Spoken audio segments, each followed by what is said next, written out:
президенти Тоҷикистон Эмомалӣ Раҳмон рӯзи 3 ноябри соли 2023 бо имзои ду қарори ҳукумат раҳбарони ду пажӯҳишгоҳи Институти Академияи Миллии Илмҳои Ҷумҳуриро аз мақом барканор кард.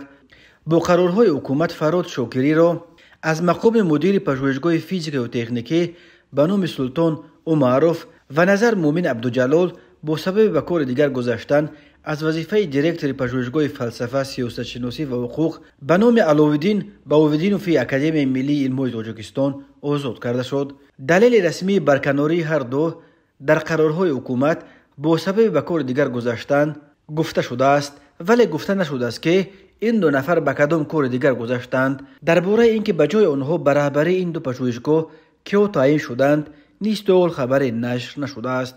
Сабаби аслии барканории Фарод Шокир ва Муъмин Назар маълум нест, вале қаблан президенти Тоҷикистон Эмомалӣ Раҳмон чандин бор аз дастовардҳои ночизи илми тоҷик ва муассисаҳои илмии академия танқид карда буд.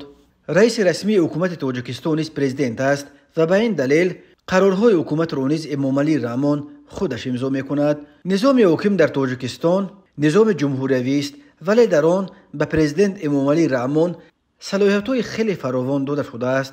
Аз ҷумла таъиноти кадрӣ дар аксари мансабҳои давлатӣ, аз таъини раисони шаҳру нояҳо то суҷаҳо ва ҳатто сардорони милитсияи БДА ва дигар ниҳодҳои ҳифзи ҳуқуқ дар сатҳи ҳатто шаҳру нояҳо ё бо амру фармони қарорҳои бевоситаи имзокардаи Эмомалӣ Раҳмон ва ё дар пайи мувофиқат ва розигии ӯ сурат мегиранд.